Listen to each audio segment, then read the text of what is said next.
Hi all, ഇന്ന് നമുക്ക് നല്ല soft marble butter sponge cake റെഡിയാക്കാം. നല്ല ടേസ്റ്റി ആയിട്ടുള്ളൊരു കേക്കാണിത്. വീഡിയോയിലേക്ക് പോകുന്നതിന് മുമ്പായിട്ട് നമ്മുടെ മന്ന കിച്ചൻ ഇതുവരെ സബ്സ്ക്രൈബ് ചെയ്യാത്ത കൂട്ടുകാരുണ്ടെങ്കിൽ താഴെ കാണുന്ന റെഡ് സബ്സ്ക്രൈബ് ബട്ടൺ ഒന്ന് ക്ലിക്ക് ചെയ്യണം കേട്ടോ. അതോടൊപ്പം തൊട്ടടുത്തുള്ളൊരു കുഞ്ഞു ബെല്ലൈക്കൺ കൂടി ഉണ്ട്, അതും കൂടി ഒന്ന് എനേബിൾ ചെയ്തിട്ട് ഓൾ പ്രസ് ചെയ്താൽ മാത്രമേ ഞാൻ വീഡിയോസ് അപ്ലോഡ് ചെയ്യുമ്പോൾ നിങ്ങൾക്ക് കറക്റ്റായിട്ട് നോട്ടിഫിക്കേഷൻ കിട്ടുള്ളൂ. ആദ്യമായിട്ടൊരു പാൻ അടുപ്പത്ത് വെച്ചിട്ട് അതിലേക്ക് 6 ടേബിൾ സ്പൂൺ അൺസാൾട്ടഡ് ബട്ടർ ഇട്ട് കൊടുക്കാം. ഇത് നല്ലതുപോലെ ഒന്ന് മെൽറ്റായി വരട്ടെ. ലോ ഫ്ലെയിമിൽ വെച്ചിട്ട് വേണം മെൽറ്റാക്കി എടുക്കാനായിട്ട്. ബട്ടറിന് പകരം 6 ടേബിൾ സ്പൂൺ വെജിറ്റബിൾ ഓയിൽ എടുത്താലും മതി. വെജിറ്റബിൾ ഓയിൽ എടുത്താലും ഈ ബട്ടർ നമ്മൾ ചൂടാക്കുന്നത് പോലെ തന്നെ ലോ ഫ്ലെയിമിൽ വെച്ചിട്ട് ഒന്ന് ചൂടാക്കി എടുക്കണം. കേക്കിലേക്ക് നമ്മൾ ചൂടോടെ തന്നെയാണ് ചേർത്ത് കൊടുക്കുന്നത്. മെൽറ്റ് ചെയ്തിട്ടുള്ള ബട്ടർ നല്ല ക്ലീൻ ആയിട്ടുള്ളൊരു ബൗളിലേക്ക് ഒഴിച്ചു കൊടുക്കാം. അടുത്തതായിട്ട് നമുക്ക് ഡ്രൈ ഇൻഗ്രീഡിയൻസ് അരിച്ചെടുക്കാം.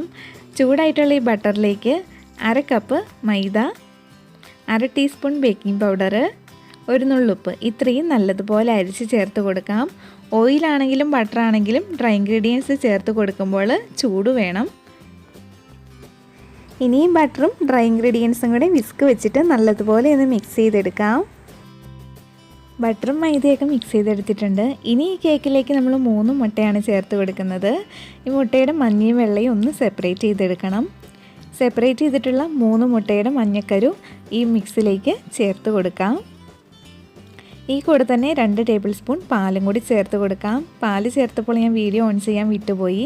1 ടീസ്പൂൺ വാനില എസൻസും കൂടെ ചേർത്തിട്ട് വിസ്ക് വെച്ച് തന്നെ നല്ലതുപോലെ മിക്സ് ചെയ്തെടുക്കാം.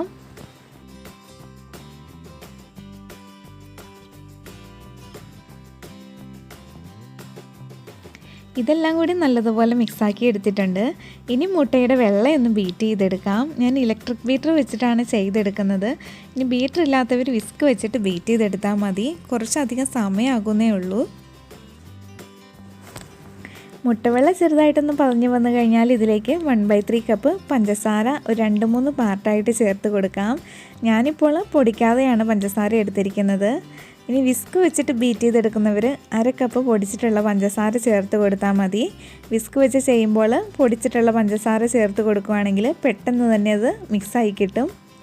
അങ്ങനെ മുട്ടവെള്ളം ഇവിടെ നല്ല സ്റ്റിഫ് പീക്സ് ആയിട്ട് വന്നിട്ടുണ്ട്. അടുത്തതായിട്ട് നമ്മൾ ആദ്യം റെഡിയാക്കി വെച്ചിരിക്കുന്ന ആ ബാറ്ററിലേക്ക് മുട്ടയുടെ വെള്ളം ചേർത്തിട്ട് നല്ലതുപോലെ ഒന്ന് യോജിപ്പിച്ചെടുക്കാം. കുറച്ചായിട്ട് ചേർത്തിട്ട് മിക്സ് ചെയ്തെടുത്താൽ മതി.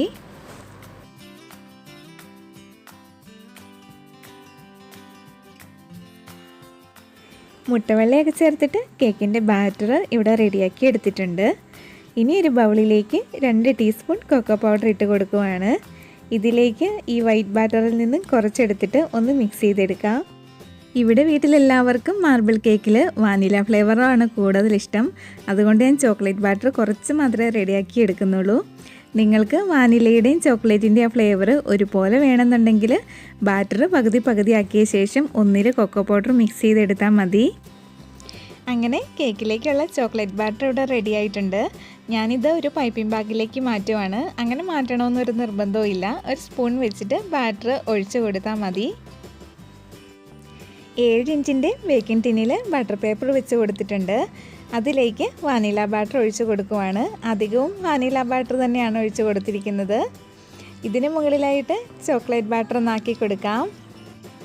ചോക്ലേറ്റിൻ്റെ ഫ്ലേവറോ ചോക്ലേറ്റ് ഡിസൈനൊക്കെ കൂടുതലും കേക്കിൽ വേണമെന്നുണ്ടെങ്കിൽ അതനുസരിച്ച് ഒഴിച്ച് കൊടുക്കാവുന്നതാണ്.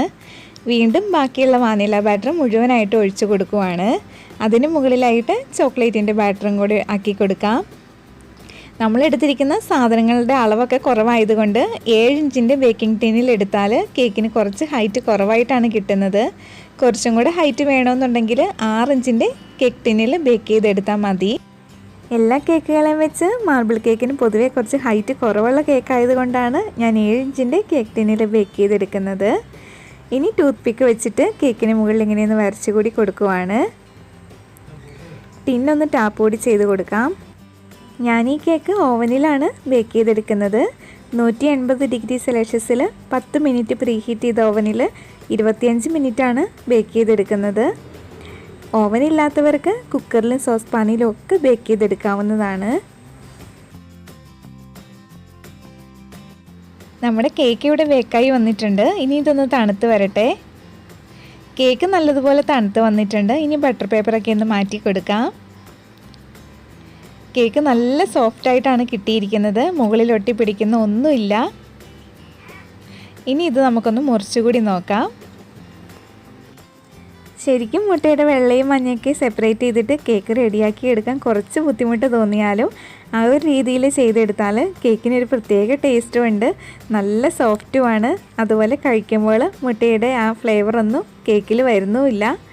ഈ ക്രിസ്മസിന് ഈ രീതിയിൽ എല്ലാവരും ഒന്ന് ട്രൈ ചെയ്ത് നോക്കണം കേട്ടോ. വീഡിയോ ഇഷ്ടപ്പെട്ടാൽ താഴെ കാണുന്ന ലൈക്ക് ബട്ടൺ ഒന്ന് ക്ലിക്ക് ചെയ്യാനും എല്ലാവർക്കും ഒന്ന് ഷെയർ ചെയ്ത് കൊടുക്കാനും കൂടി മറക്കല്ലേ. Thank you for watching.